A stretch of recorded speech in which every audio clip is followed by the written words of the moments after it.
The snatch is one of the hardest lifts you can do.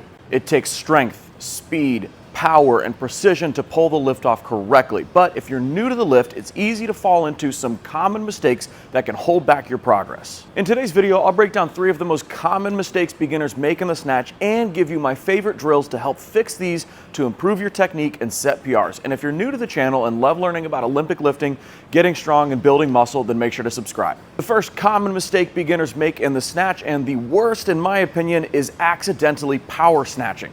If you're not familiar, in both a power snatch and a full snatch, the pull technique will be exactly the same. However, in a power snatch, we'll stop ourselves above parallel, so stopping us from going into a full squat, whereas in a full snatch, we will pass through a full squat before standing up. The power snatch is a variation of the snatch used with more advanced lifters to help improve their pull height and their speed under the bar to a certain degree.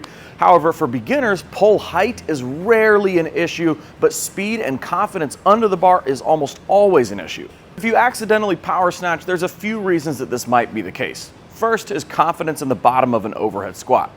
If you don't have the ability or mobility to sit into a full depth overhead squat while keeping your chest relatively upright and your feet flat, then it's going to be hard to get to the bottom of that position quickly with max effort weight.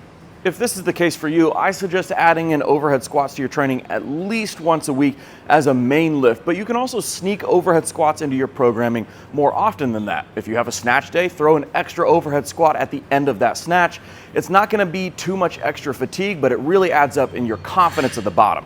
Now, if you struggle with overhead squat mobility, then I recommend checking out my free mobility guide linked in the description below. Now, the second reason you might accidentally power snatch instead of full snatch is if you are bumping the bar forward with your hips. In the snatch pull, the legs should guide the bar up like this.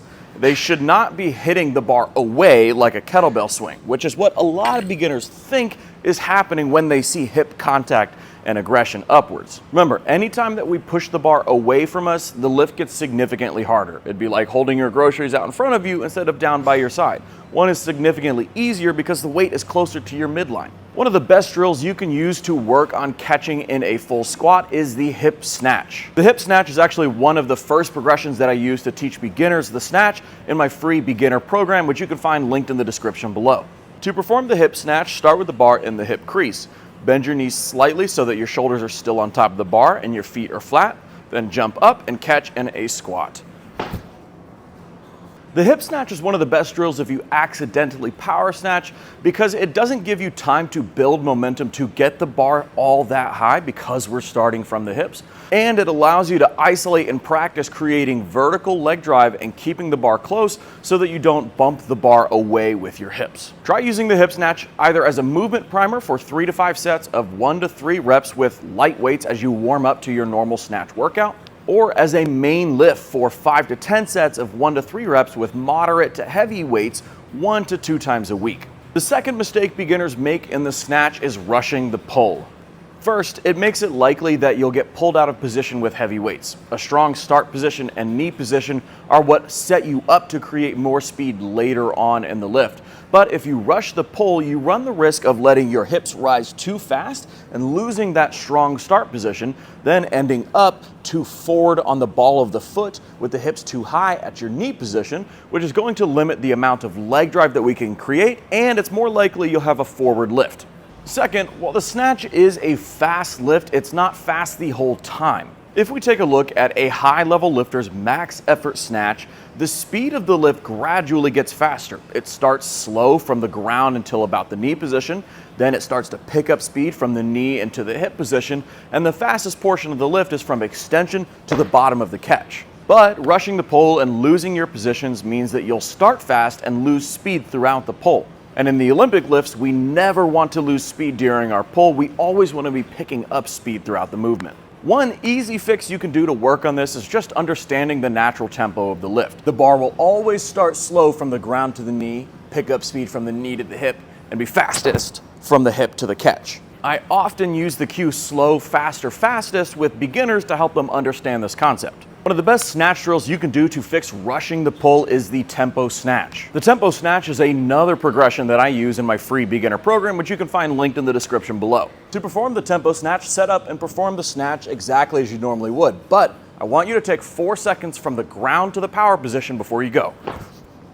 Now, this version of the tempo snatch is great for fixing lots of issues, not just rushing the pull. It's great at helping you build trust in your legs, creating vertical leg drive, keeping the bar close to the body, and moving fluidly from position to position while you're still learning the lifts. But if you're only struggling with rushing the first part of the lift, then you can modify this into a 2-second tempo. You'll set up as normal and take 2 seconds to get to the knee position before finishing the lift as fast as possible. Try tempo snatches either as a movement primer for 3 to 5 sets of 1 to 2 reps while warming up to your normal snatches, or as a main lift for 5 to 10 sets of 1 to 3 reps with moderate weight for 4 weeks. The third common mistake beginners make in the snatch is using the arms too much. Using the arms to lift the bar up is a problem because they're not as strong as your legs. When lifting the heaviest possible weight, we want to use the strongest muscles for the hardest part of the job. In the snatch and all of the Olympic lifts, the legs should do the majority of the work to get the bar as high as possible. In the snatch, this means that we're aiming for about belly button to rib height. To do that, we want the arms to stay long and loose while our back stays engaged so that we can use as much of our legs to launch that bar. And once that bar reaches its final height, then our arms come on and do all the work to get us under the bar quickly. By using the arms too much or too early, we lose twice. First, we limit the amount of height that the bar can get because our arms are doing the work to elevate the bar instead of our legs. Second, we lose out on our ability to get under the bar fast because the arms are working too soon.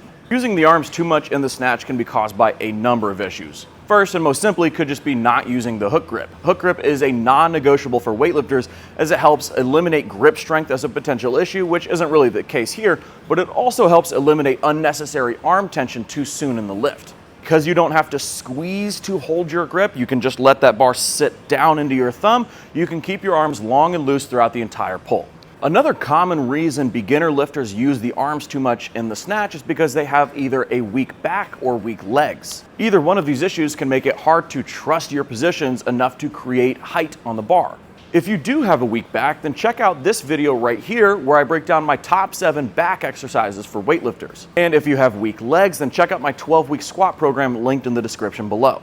One of the best drills I use to fix using the arms too early in the snatch is the double pause snatch. Perform the double pause snatch setup exactly as you normally would for a snatch, making sure your back is tight and your arms are loose. Pull to the knee position, 1 inch above the kneecap, making sure you have vertical shins and flat feet with the shoulders in front of the bar. Then move to the hip position, sweeping the bar back and keeping your feet flat. Then finish the lift. By pausing at these key positions, we can 1, check in to make sure that our arms aren't starting to kick on too early, but 2, we can build trust in those positions that they will be able to create enough power for us to get under the bar. Try out the double pause snatch, either as a movement primer for 3 to 5 sets of 1 to 2 reps with light weights as you warm up to your normal snatch portion of the workout, or as a main lift for 5 to 10 sets of 1 to 2 reps at light to moderately heavy weights 1 to 2 times a week. Those are the 3 common mistakes beginners make in the snatch. But if you want to learn how to do the snatch, clean, and jerk correctly for free, then make sure to check out my free beginner guide and 6-week program linked in the description below. It's got everything you need to learn the lifts correctly and safely, even if you've never touched a barbell before. That's everything for this video. We'll catch you guys in the next one. Bye.